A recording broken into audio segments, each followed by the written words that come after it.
if I've actually shown you guys Simba since he got his comb taken off. Anyways, I just wanted to hop on here and do a little bit of an update on the Serpent and the Wings of Night.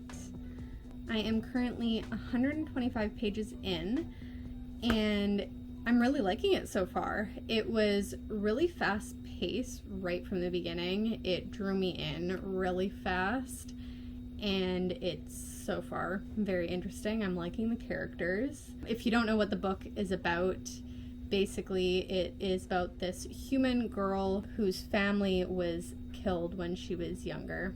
She was taken in by this vampire king, and he has raised her to adulthood now. And basically once every 100 years or so, this world has what's called a Kajari, which is a series of 5 trials, and a bunch of these vampires will compete against each other to the death to win these trials, and at the end, whoever wins these trials gets graced with a gift from the goddess, the vampire goddess Nyaxia. Araya, being a human, she has joined the Kajari in hopes that she will win so she can become linked to her vampire father, and I guess it's a sort of blood link, and she becomes a vampire without actually having to go through the vampire transition, which 2 out of 3 times the person will die trying to become a vampire. So, we've just finished the first trial. Now, whoever's left, whoever didn't die in the first trial, they're starting to form allies. Araya has been approached by this, we all know I'm gonna love him, this dark, brooding, winged man. And we've seen glimpses of him so far, and now we're starting to get to know him a little bit better. And he has approached her because he noticed that she is A, powerful, B, smart, C, will be easy to kill. They're trying to make him out to be a villain, but something's telling me that I'm gonna end up loving him. The reason that I really wanted to do this update, though, was because I wanted to get my thoughts out, because while Araya is in this palace, which is where they all stay in this one palace while they're doing these trials over the course of the next 4 months, they get to leave the palace at night as long as they're back before the sun comes up. And Araya has left a few times to go meet up with her father Vincent to get, advice. He's given her medicine to help heal her or whatnot. And I don't know why I'm feeling this. Like, I'm hoping that I'm wrong. I just have a gut feeling that Vincent is going to betray Araya somehow, some way. I don't even really know how to explain why I feel that way, but I feel like he's gonna betray her. Something in my gut tells me that he loves her, she loves him, but he's gonna betray her. We've gotten like little snippets of kind of how the vampire world works. Vampires live forever. They're immortal, right? So the only way for a child heir to take over the throne would be for the parents to die. So I guess what happens a lot of the time is the child heirs end up killing their parents. So that's what Vincent ended up doing. He had killed his parents in order to take over the throne and become king, which he is now. I'm thinking if Vincent and Araya want Araya to win the Kajari so that she can become a vampire, that means that she will be just as powerful as him. Like, his whatever powers that he has will also be linked to her. Like, that's risky for him to want to do. It's risky for him to encourage her to want to do this, because if she becomes powerful, she could end up just killing him and taking over the throne because he's her adopted kid. Anyways, I don't know. There's just something about that in my gut. My gut's telling me something bad is going to happen and that Vincent is going to betray her and Vincent can't be trusted. I don't know. I don't know. These are just my thoughts. 125 pages in. These are my thoughts. I think that's about 20%, 25% of the way through. So I don't know how long it'll take me to finish this book. It's currently Tuesday. It's July 4th. I live in Canada, so July 4th is not a holiday for me. Yesterday was, because we had Canada Day on Saturday. So yesterday, Monday, was our holiday. So I'm going to keep working the rest of the day, reading some more, and I'll check back in later. So I have finished The Serpent and the Wings of Night, and I can officially say that I am thoroughly impressed. 5 stars. I immediately want to hop in to the next one, The Ashes and the Star-Cursed King. I already have it downloaded on my Kindle. I don't know what to say, you guys. At this point, we all know that I love a tall, dark man with either wings or a man who can wield shadows. I love them. I don't know what, they just do something to me, you know? I think the last time I checked in, I was about a quarter of the way through. Obviously, I'm done now, and a lot has happened. I think the last time I updated you guys, I told you that I had a gut feeling about Vincent, and I had a feeling he was gonna end up betraying Araya at some point. Now, without spoiling anything, I was like half right. I wasn't totally right. I don't think he necessarily betrayed her, but he's still a piece of work. I don't even know how much I can really say without spoiling anything. I loved everything about it. I loved the trials that they went through. I like that Carissa Broadbent didn't spend too much time explaining what was going on in the trials. She got down to business really fast, which was nice. There was no filler or fluff in this book at all. It was very well paced. Everything was important to the story, the relationships, the backstories, everything had meaning. There was nothing in the book that didn't mean something, which I really liked. This was my ideal composition. I just loved it. Carissa Broadbent has a very easy to read style of writing, but it's not childish or immature or juvenile. It's still obviously an adult fantasy with a little bit of romance. I don't really want to say it's a fantasy romance because it was more plot heavy than it was romance heavy, but you still got a good amount of romance. But I think Rain and Araya have got to be one of my favorite book couples. Can I even call them a couple? Are they together? I don't know. They just complement each other so well. I think they're perfect for each other. I think they need to be together. We'll see. We'll see what happens in the second book. I love both of their characters too. I'm obsessed with Rain because we all know. I don't need to say it anymore. But I am also equally obsessed with Araya because she is just such a strong, badass warrior princess. I just loved it. And then there was a bit of a side character. I don't know how to pronounce her name correctly. I think it's Misha, something like that. And she was just so lovely too. I'm hoping we get more of her. There's supposed to be, I think, 6 books in this series in total. And I think Carissa Broadbent is releasing them as 3 duologies, but they're all part of the same world. I hope we get to see more of Misha because she was great. I loved her too, but we just didn't see a ton of her. I can't say enough good things about this book. If you haven't read it already, go read it. I'm sure you'll love it. That is my update. I am immediately going to jump into The Ashes and the Star... Oh my god. These titles, though. The Ashes and the Star-Cursed King. I'm going to jump into that now. That is all I've got for you guys for now. I will check back in a little bit.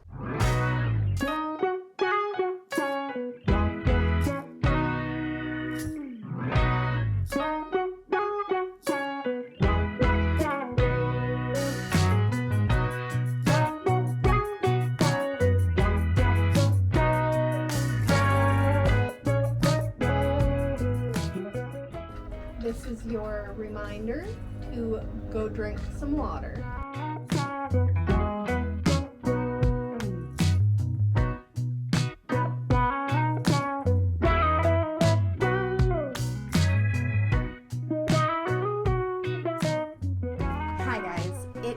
the next day. I wanted to give a little bit of an update on The Ashes and the Star-Cursed King. I honestly have not read that much since yesterday. I am currently on page 63, but I did want to hop on here because something that I really like about the second book that they didn't do in the first book is they added Rain's perspective, which is actually something that when I was reading the first book, I really wish we had Rain's perspective.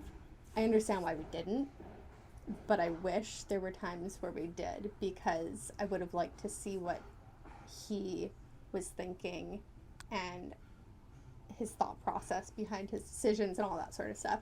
So I'm glad that we have his perspective in this book. And the way that the book is formatted, it's the same as the first one, where there's different parts, like there's chapters, but then there's different parts and sections of the book, and at the beginning of each part there's this interlude section, which in the first book we got snippets of Araya's like childhood growing up with Vincent, and now so far in the second book we're getting Rain's, not his childhood, but his life before and in the beginning of becoming a vampire. So that's really interesting. I'm interested to see where that goes, what we learn about Rain, and I'm excited to get his perspective on it. So yeah, that's where I'm at now. It is currently 3:30, and we do have our dinner with my parents and Jesse's parents in a couple hours. My parents are gonna meet us at our house at 5 o'clock, and then we're gonna head to dinner. So yeah, I'm gonna read for a little bit longer, basically until they get here or until I need to go get ready. I will definitely be reading tomorrow. Tomorrow I have absolutely zero plans, so I'm hoping to just lay out in the sun, sit under my gazebo, read, and that's about it. That is my update for now. Like I said, I am just at the beginning of part 2, which is called New Moon, which is one of my favorite movies in the Twilight series, which is ironic because this is also a vampire book, which is probably one of the first vampire books that I have read since reading the Twilight series back in like middle school. Oh, how things come full circle. I think this one will have a little bit more politics than the first one, because the first one was based around the trials that Araya and Rain were going through, whereas this one so far is more about the actual war aspect. So I'm assuming it's going to have a bit more politics than the first one. Currently, Araya hates Rain's guts, but also still kind of loves him. I think it's going to be good. So on that note, goodbye. I'm going to get back to reading.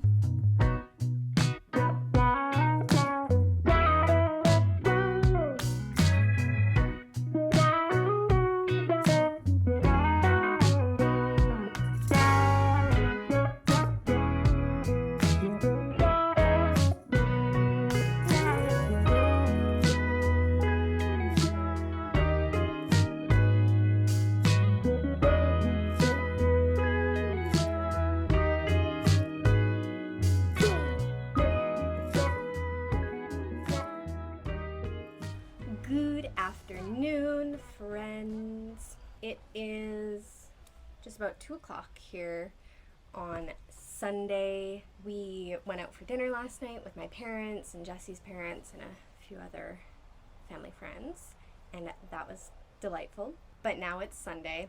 I obviously didn't end up reading anything when I got home after dinner last night.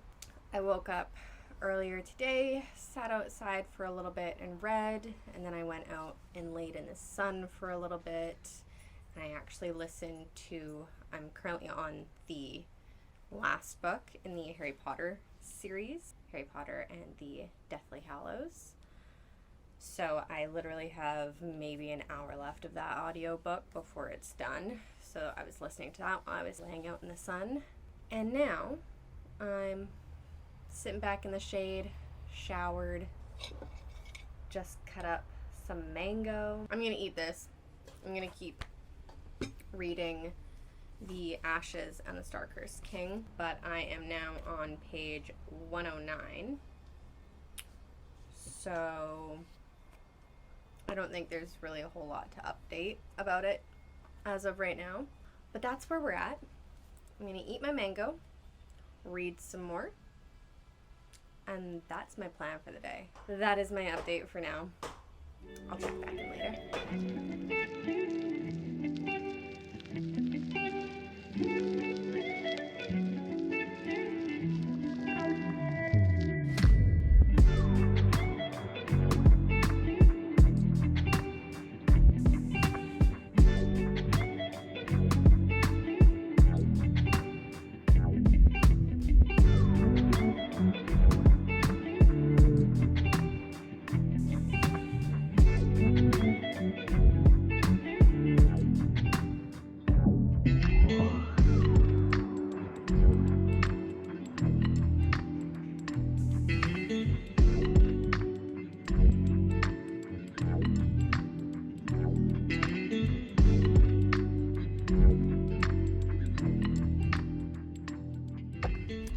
So I'm currently just at a park down the street from my house right now, and I'm still reading The Ashes and the Star-Cursed King. I have a little over 100 pages left.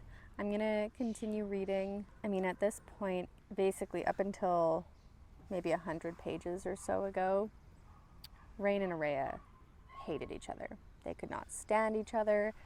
They were constantly at each other's throats. They also loved each other. You could tell deep down that they did love each other. And part of it was that they had to pretend like they hated each other, but they also did kind of hate each other. I think this is probably the best enemies to lovers trope. Like, it's so well executed, because even when they love each other, they still hate each other because they're supposed to be enemies.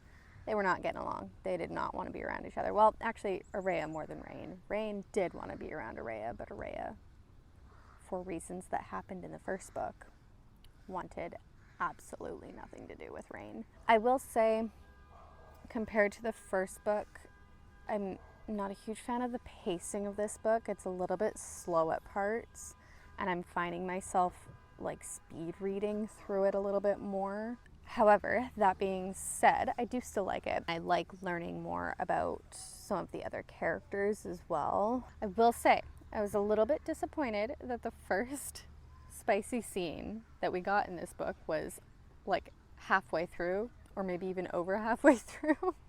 I was waiting for it. It just took forever to happen. It's still good, it's interesting. I'm hoping the last 100 pages here pick up a little bit. I assume they should pick up because it's going to be the climax of the war and everything. We'll see what happens, and I will check back in when we're done. Hello guys. So it is a couple days later. I do have a couple reading updates. The first one being that I did finish The Ashes and the Star-Cursed King on my Kindle.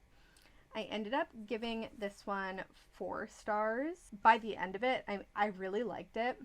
I just didn't quite like it as much as I liked the first one. Everything wrapped up very nicely at the end, but still set up a good transition into the next books in the series, which, speaking of, I'm pretty sure we got little hints at the end of this book, like after you finish the story, there was little notes from the author, and I'm pretty sure the next book, or duology maybe, is gonna be about Misha. I'm so excited because I said earlier that I wanted to have a book about her and I wanted to see more from her. So I think the next books, if I took the hint correctly, I think the next books are going to be revolved around her, which is great. I'm so excited for that. And the way that this book ended, like, I still have questions, and there's still like some plot lines that haven't totally wrapped up, which is why I say that it set up the transition into the next books very well. I think the next book or books are set to release next spring, so we have a little bit to wait, but I'm excited for that nonetheless. At the end of the day, I did still like the second book. there was just a couple points that I was getting a little bit bored. So yeah, I finished that the other day, and then I ended up moving on to Magnolia Park's The Long Way Home. I'm about halfway through, and I have so many thoughts on this, and it has been a freaking emotional roller coaster. The first maybe like 50 pages were a little bit slow, and then it just catapults you into the biggest train wreck ever. I say train wreck, but like, I cried. There are some things that are revealed, and it just makes you understand the characters so much better, their motivations and why they do the things that they do. I'm not normally a huge annotator when it comes to books, but the Magnolia Parks books, for some reason, I don't know if you can see that, but I annotate the heck out of these books. Like, I tab, I highlight, I'm writing things in the margins. In these books, between BJ and Magnolia, there is huge miscommunication. Like, that is a major trope in this book. And normally I hate the miscommunication trope. It drives me nuts. I just want to scream at the characters, like, just talk to each other. Just talk to each other. It's not that hard. Just talk to each other. But after reading the first, like, couple hundred pages of this book, it makes so much more sense why Magnolia and BJ have such an issue with communication. They're very broken people, and like, understandably so. I mean, to an extent.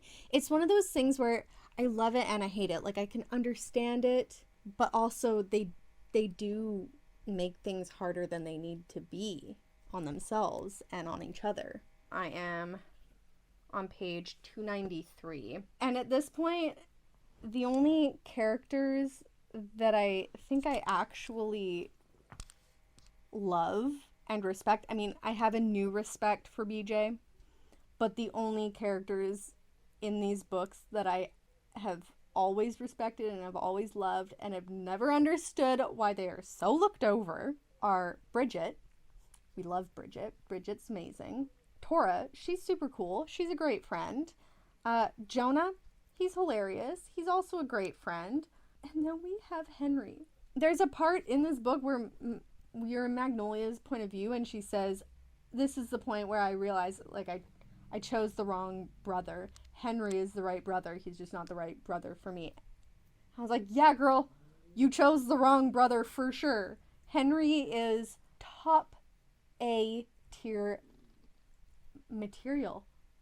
He's the perfect friend. He would probably be the perfect boyfriend. Anyways, I have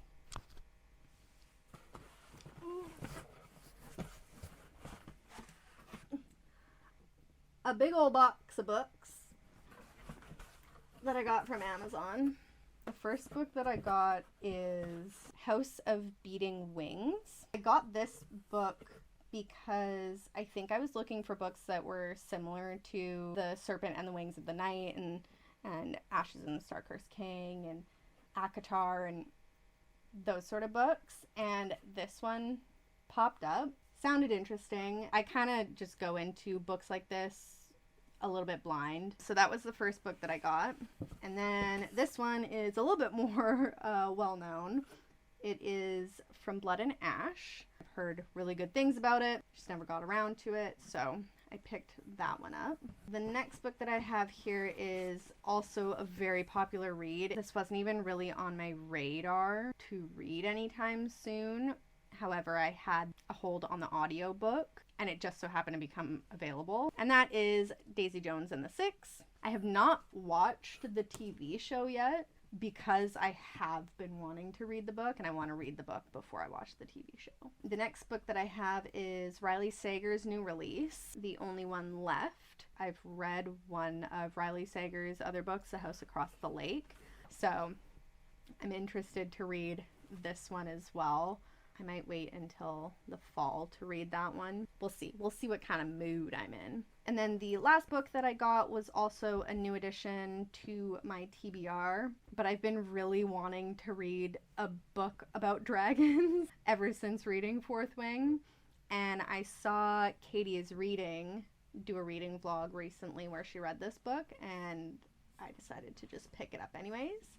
And that is A Natural History of Dragons, a memoir by Lady Trent by Marie Brennan. So it's a fictional, obviously it's fictional because it's about dragons, but it's a fictional book that's written as if it was a memoir. I'm excited to read that. I'm gonna keep reading Magnolia Parks here. I'll probably update you guys when I finish it. That is my update.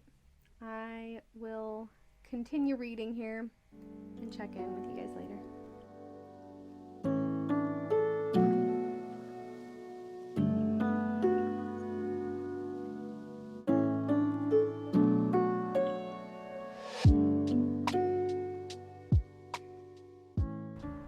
Going from giggling, kicking, laughing my butt off in Magnolia's chapters to wanting to cry in BJ's chapters.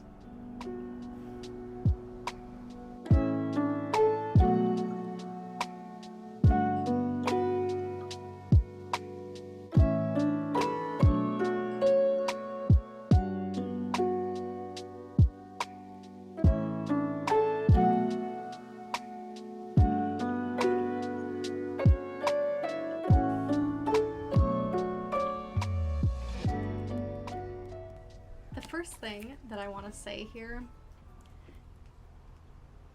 is I am not yet at the stage where I can film myself sobbing and put it out on the internet for everyone to see. But when I tell you that this book made me sob, like ugly cry, multiple times, man.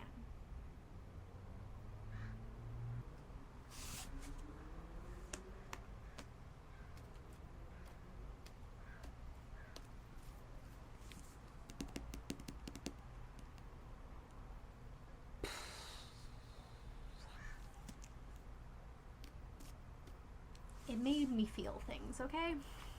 This book made me feel things that I haven't felt from books before.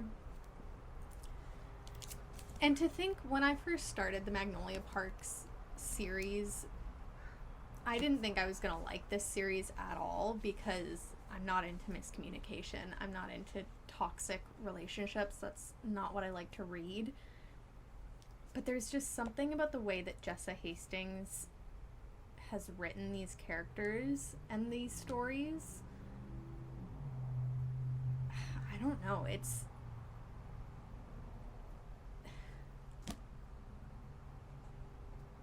I don't want to say it's good because it's not.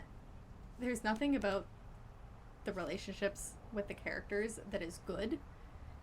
It is all bad.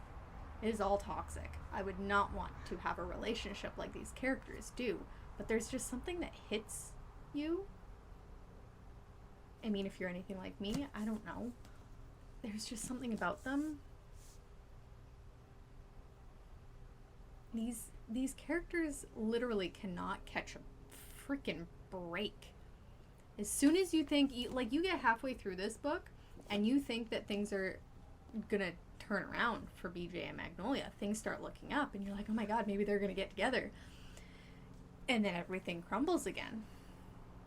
And then even at the end you think, oh my god, maybe they're gonna have a happy ending, maybe everything's gonna work out, and then Jessa Hastings reaches into your chest, grabs your heart, twists it and pulls it out and throws it into the Pacific Ocean. I don't know. There's not much that I can say about it, and I don't want to spoil it because there was a lot. You get a lot more context in the Long Way Home. There's a lot more context. In the first Magnolia Parks book, you see what the characters are currently doing and how they're currently hurting each other and themselves. but you don't know why. Like, you just end up thinking that they're annoying and stupid and are doing all these terrible things for no reason, and you kind of hate them. And then you get all the context you need in The Long Way Home. And it all makes sense. You get all the context, you get all the motivations, you get all the backstories. And you start to love the characters a little bit more, or a lot more. I gave it 5 stars, for sure. Now I just have to wait for Daisy Hates the Great Undoing.